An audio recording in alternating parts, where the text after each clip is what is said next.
The Genius Club with Prairie Pine. Chapter 57. Side Effects. That's Sophia. Alex stared in disbelief, his eyes wide with shock and confusion. He couldn't wrap his head around what Director Emma had just said, his mind racing with questions about how this could be possible. How could his random sketch resemble someone he'd never even met? Not even in a passing glance. Emma looked at Alex like he was an idiot, her expression filled with obvious exasperation and a faint hint of amusement. She couldn't believe he was making such a fuss over something that seemed so clear and straightforward to her, as if he was deliberately being slow to understand. "What are you so shocked about? Didn't you draw this yourself?" Director Emma's voice was sharp and direct, cutting through the quiet of Alex's new office without any hesitation or room for misinterpretation. There was no mistaking the impatience and slight annoyance in her tone as she spoke. "I did draw it, but I definitely didn't draw Sophia." Alex quickly waved his hands to deny the misunderstanding, his gestures frantic. Panic crept into his voice as he realized how easily she jumped to the wrong conclusion, and he hated the thought of this confusion lingering any longer. "I don't even know Sophia. I've never even seen her before, not even in a photo or a news clip. Today is the first time I've heard her name, and ends coming straight from your mouth." He emphasized each word, his tone earnest and desperate as he tried to convince Director Emma he was telling the truth. Emma narrowed her eyes, fixing Alex with a suspicious gaze that lingered for a long, tense moment. She studied his face closely, searching for any flicker of dishonesty, any sign that he was hiding something or lying to her about the sketch. Finally, she looked down, let out a soft huff of laughter that held no malice or mockery, and shook her head slightly. "Fine, then I guess I misunderstood you," Director Emma conceded, her tone softening a little as she let go of her suspicion and irritation. She tapped the invitation in Alex's hand firmly, her tone shifting back to its usual business-like sharpness and professionalism. "This is the invitation for the victory banquet on Saturday night. Take it to Professor Hughes later today, and don't forget to deliver it personally. Make sure to ask if he plans to attend the banquet. If he says yes, we'll arrange a dedicated driver and a comfortable car to pick him up and drop him off. No exceptions, and no delays on our end." Director Emma made it clear that this task was a top priority, not an afterthought. Alex nodded solemnly, flipping through the invitation in his hand to check its details carefully. It was clearly high-end, with the MX Company logo printed neatly on the back, a subtle but clear reminder of the event's prestige and importance to the company. "Got it. I'll take it to Professor Hughes right away. No mistakes or delays," he replied, tucking the invitation carefully under his arm to keep it safe from creases, damage, or being misplaced as he moved around. Emma turned to leave, her heels clicking against the polished floor in a steady, rhythmic sound that echoed slightly in the quiet office. But just as she reached the office door, she paused and stopped in her tracks, as if a sudden thought had crossed her mind. Also, she turned back around, her eyes fixed firmly on Alex, and there was a faint hint of awkwardness in her tone. Something rare for her straightforward, no-nonsense, and often blunt personality.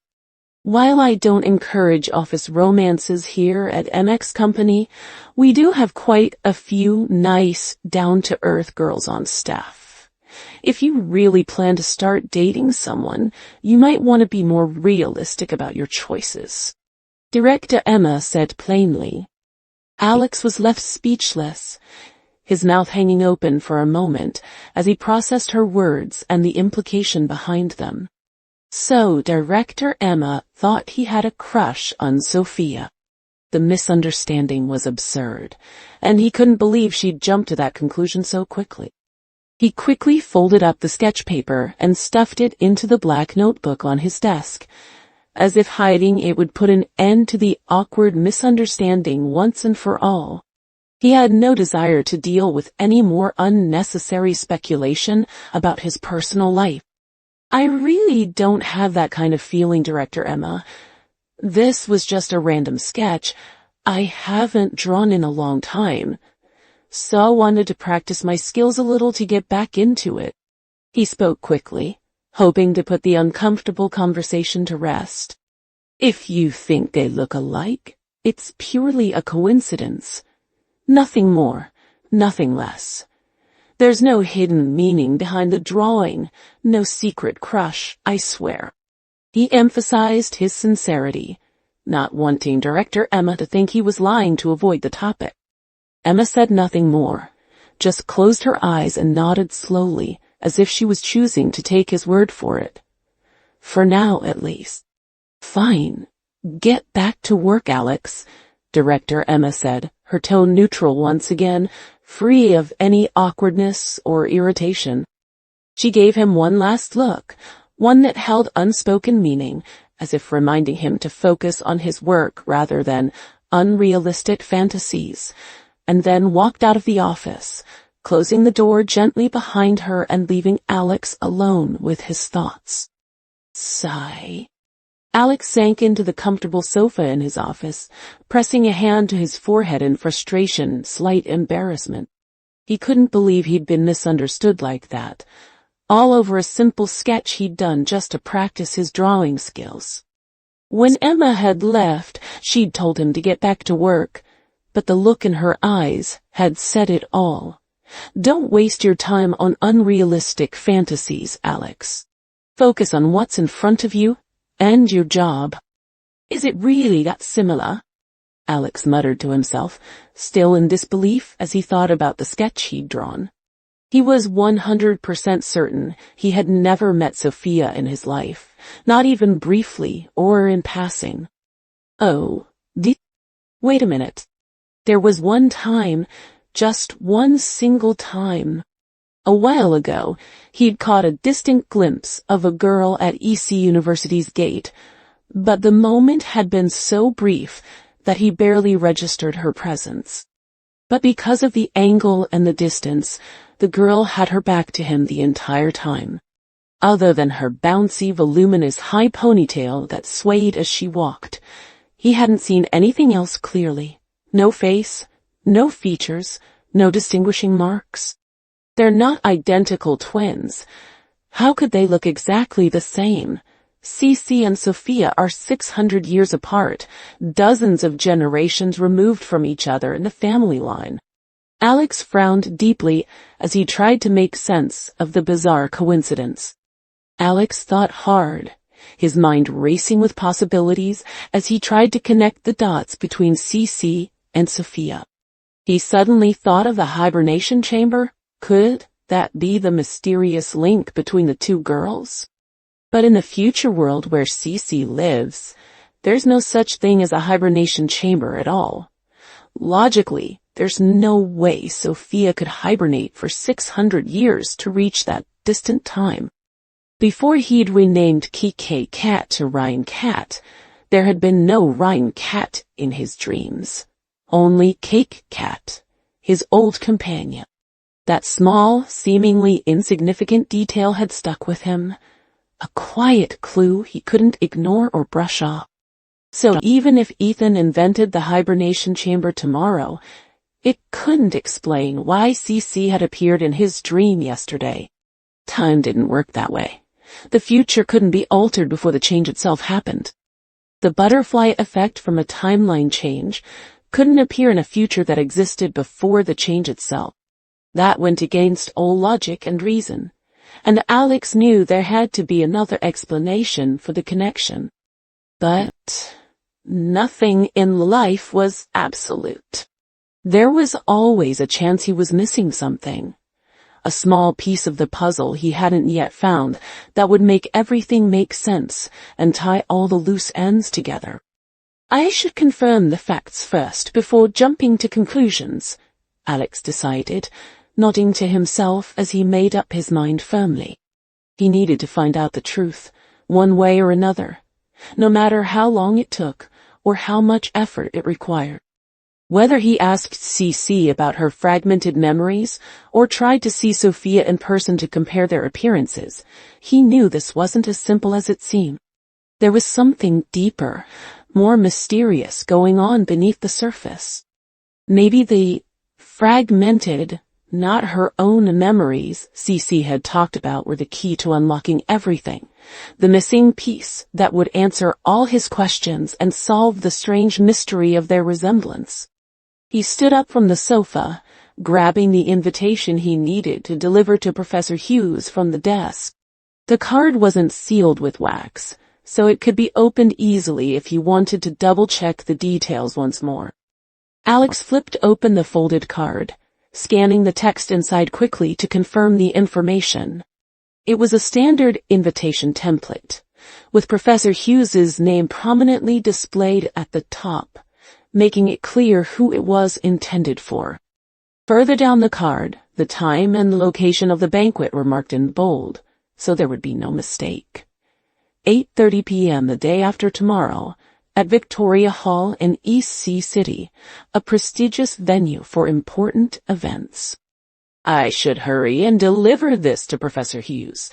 I wonder if he'll even come to the banquet, given how focused he is on Gloria and his research, Alex muttered to himself as he headed for the office door, tucking the invitation securely under his arm. Moments later, Alex took a taxi to East Sea University, the invitation still tucked safely under his arm to keep it protected. Since Ethan had become famous for his groundbreaking hibernation chamber research, the security gate no longer allowed outsiders to enter freely. Reporters and media personnel were banned entirely from the campus, presumably to avoid disturbing Ethan's work and research, which was still ongoing despite the recent breakthrough with the filling fluid. Alex still managed to slip in easily, thanks to his youthful face that looked just like any other college student on campus. No one stopped him or asked for identification, which saved him from having to explain his visit or go through extra steps. Once inside the research building, he made his way straight to Ethan's lab, his steps quick as he wanted to get the delivery done and return to his own work. But when he arrived at the lab door, he found it empty. Ethan wasn't there. He pulled out his phone and made a quick call to Ethan, only to learn that the professor was at the hospital with Gloria, who had been in a vegetative state for many years, waiting for a cure. Alex stared at the invitation in his hand, thinking for a moment about the best way to proceed. It felt rude and informal to extend such an important invitation over the phone, so he decided to go to the hospital and deliver it in person. It made sense, really. Now that Ethan was successful and his hibernation chamber filling fluid was complete, he didn't need to stay cooped up in the lab every single day, working around the clock without rest. If he had free time, Ethan would definitely want to spend it with Gloria, who had been waiting for a cure for so long and who meant more to him than any research or achievement. Alex couldn't blame him for that. Family was far more important than work. Alex hailed another taxi and headed to East Sea University affiliated hospital, his mind focused on delivering the invitation and checking in on Professor Hughes and Gloria. He made his way directly to Gloria's private hospital room. The room was spotlessly clean and well-maintained, with soft, warm lighting that made the space feel calm and peaceful, perfect for someone who needed to rest and heal. There were a few small potted plants in the corner, adding a touch of life and color to the room. Ethan was beside the bed, gently doing muscle-stretching exercises for Gloria's arms and legs, his movements careful and gentle as he talked to her with a bright, loving smile on his face, as if she could hear him. He told her about his latest research achievements, about how the first generation of simple hibernation chambers would be ready soon. He shared details of his progress and spoke of the hope it would bring for her long-awaited recovery, his voice steady with optimism. He promised her that she could hibernate until the future, where a cure for her condition would surely be waiting. She would wake up to live the happy, normal life she deserved, free from illness and full of new possibilities. When he saw Alex walk in, Ethan smiled warmly and waved him over. His eyes were filled with deep gratitude and sincere appreciation. It was clear he was thankful for the young man who had made his research breakthrough possible, a debt he knew he could never fully repay. He took Gloria's hand in his voice soft and gentle as he spoke to her. He made sure she could hear every word, even if she couldn't respond or open her eyes. His tone was loving and earnest as he said, "Gloria, this is the man we owe everything to, Alex. Both Daddy's research success and your hope of waking up are all thanks to him. He's our greatest benefactor, and we'll never be able to fully repay him. Every bit of progress we've made, every glimmer of hope for you is because of him," Ethan said softly. "Gloria, when you wake up and stand up to start your new life, Daddy might not be here anymore. Given how much older I'll be, you must remember to visit Alex often. Go to him to thank him, to keep him company, and to know he's always there for you. Or if you hibernate for a long time, decades or more, until a cure is found, maybe you'll have to call him Uncle Alex by then. Either way, he's someone you can always trust. He'll look out for you, just like I would if I were there," Ethan told her gently. With that, both Ethan and Alex couldn't help but laugh, a bittersweet laugh filled with hope for Gloria's future. It also held a soft touch of sadness at the uncertainty of time. The quiet passing of years weighed on them, even as they clung to optimism. It all depended on how long Gloria hibernated. If she slept 50 or 60 years before being thawed, she'd probably call him Grandpa Alex by then. The passage of time would change so much, but her connection to him would remain. If she hibernated for 200 or 300 years, until medical technology was advanced enough to cure her, she'd be leaving flowers on his grave by then. It was a somber thought, but it made both of them chuckle softly, a mix of sadness and acceptance. "Professor Hughes, you could hibernate with Gloria when the time comes," Alex suggested gently, hoping to offer a glimmer of hope for them to stay together. "That way, you can still live happily together in the future when she wakes up." However, Ethan just smiled warmly and shook his head slowly, a hint of sadness and resignation in his eyes that Alex had never seen before. "There's something I haven't told the world yet. Something I've kept hidden from everyone, even you." He paused for a moment, taking a deep breath to steady himself before continuing, his voice softening with a touch of melancholy and regret. "But paper can't wrap up fire. Once my paper is finished and published, scientists and research institutes will find out sooner or later." He looked up at Alex, his eyes filled with a quiet loneliness that Alex had never seen before, as if he was carrying a heavy secret. "Do you know what the biggest side effect of hibernation is?"